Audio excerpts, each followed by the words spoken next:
With a total of 22,000 tanks, the Russian military is said to have the highest number of tanks in the world, making it a powerful military force. But what has the Ukrainian crisis revealed about these tanks?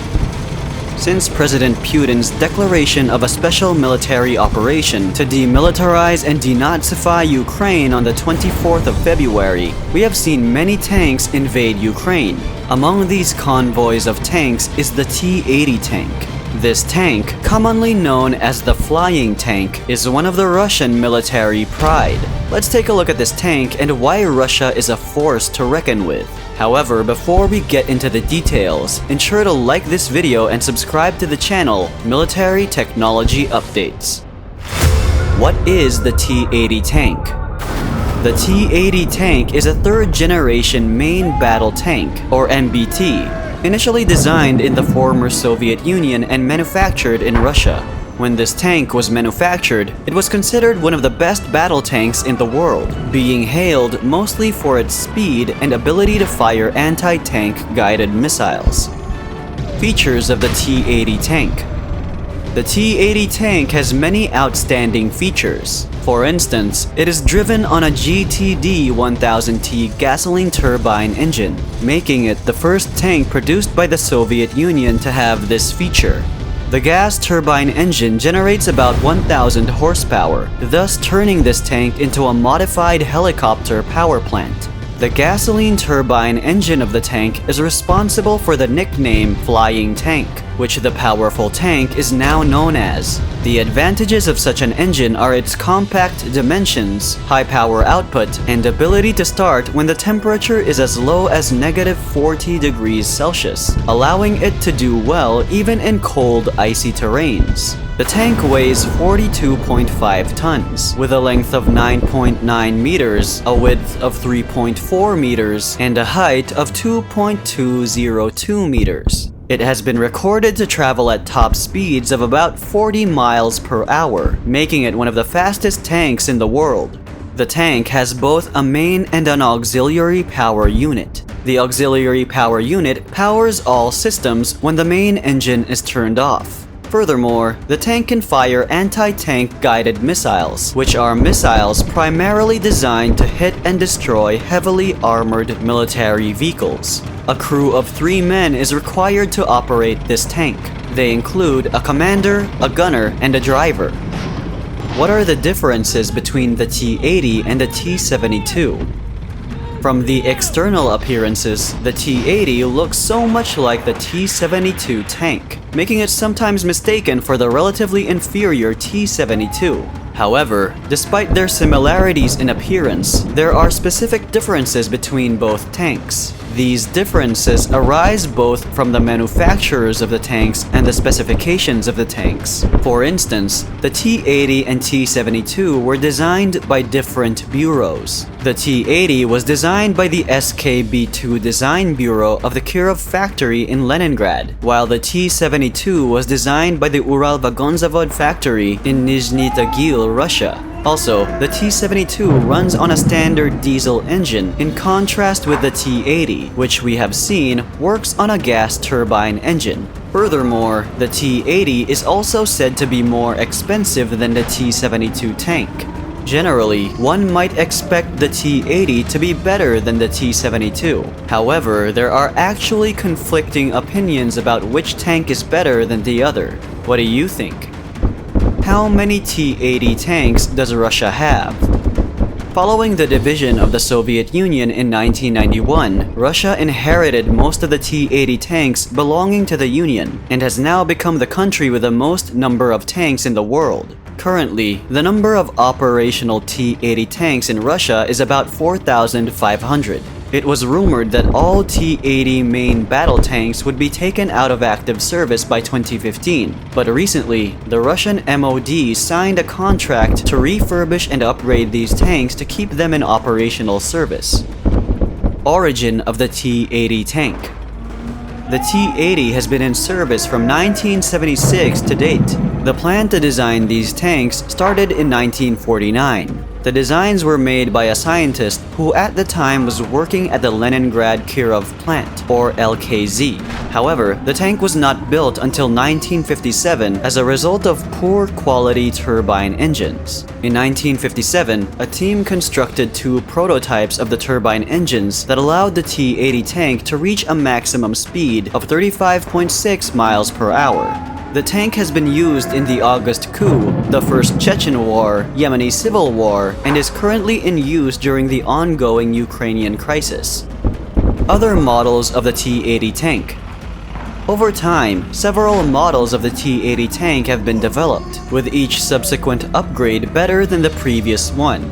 The most notable of these are the T-80B, T-80BV, T-80U, T-80EB1, and the T-80BVM. The T-80B model, developed in 1978, was equipped with a new turret, fire control, and autoloader, allowing the firing of the 9M112-1 Cobra anti-tank guided missile. It was also fitted with a composite armor, which was upgraded to a reactive armor in 1985, thus conferring this upgrade with an extra layer of protection against heat warheads. The T-80BV and T-80U models were upgrades to the T-80B tanks, although the T-80U model was more of a comprehensive upgrade, making it better than the T-80B and T-80BV tanks. Upgrades made to these tanks in the 2000s resulted in the T-80EB1 and T-80BVM tanks. Before we continue, don't forget to like and subscribe to our channel, Military Technology Updates. Now, let's get back to the video. Having gained an understanding of the T-80 tanks, let's take a look at how well the tank has fared in real-life situations. How successful has the T-80 tank and its variants done in the ongoing Ukrainian crisis? Does the world still fear Russia? And if so, why does it? What is the success rate of the T-80 tanks? Although the T-80 flying tanks have such cool features, their applications have not been so great.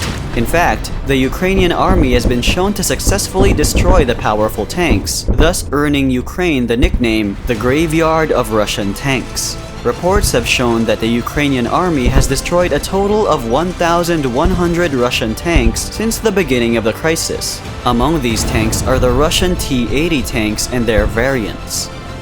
What are the current reports on the Ukrainian crisis?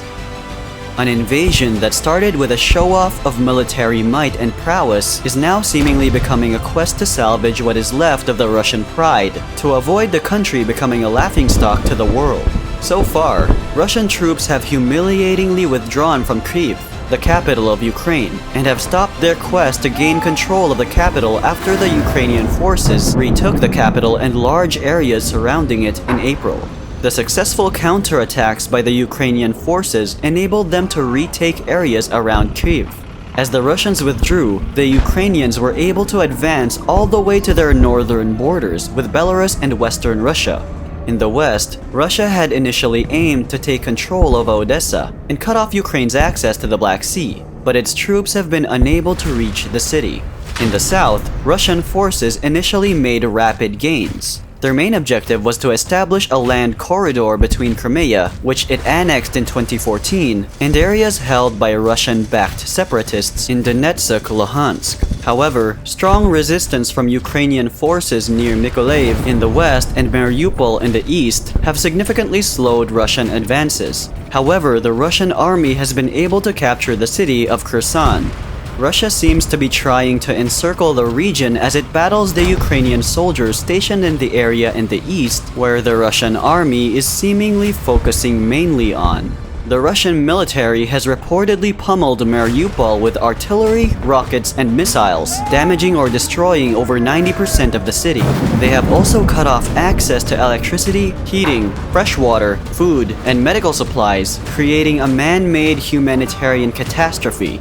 One would say that the Russian army is slowly trying to starve the soldiers and civilians in Mariupol and forcing them to surrender when they can no longer hold. Ironically, Russia currently blames the current starvation in Mariupol on Ukraine for failing to surrender. Does Ukraine stand a chance against the Russian military forces? The Ukrainian army may have found a way to destroy the Russian tanks. However, is that enough to stop a force as powerful as Russia? Indeed, Russia may currently be in a wounded state. However, the military force may not be ready to go down just yet.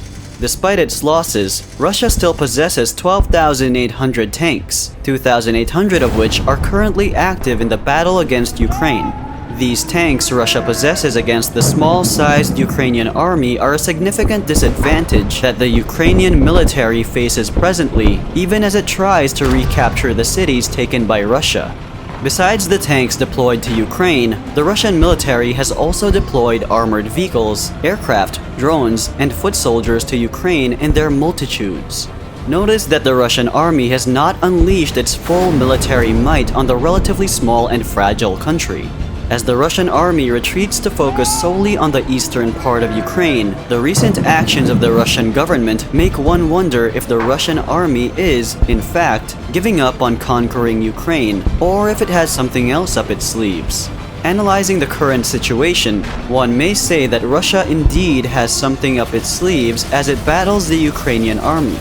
Similar to the bold move by General Douglas MacArthur in landing at Incheon on the Korean peninsula in 1950, Russia may use the Black Sea port it is trying to gain cover over to come around the lines of the Ukrainian defenders on land, attacking the Ukrainians from the flanks and choking them with its relatively larger military strength.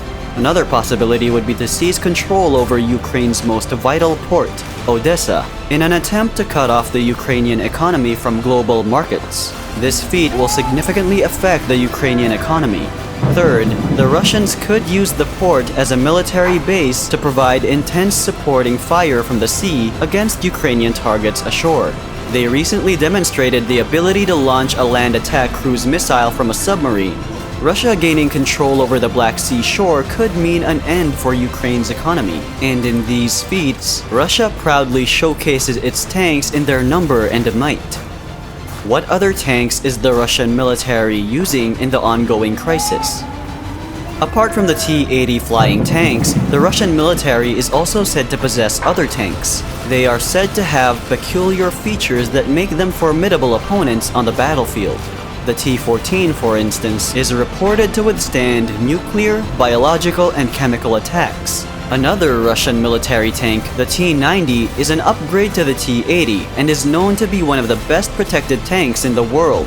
These tanks make up the Russian convoys of tanks Ukraine currently faces. If you enjoy watching videos like this, leave a like and subscribe to the channel Military Technology Updates. That way, you don't miss out on our next videos.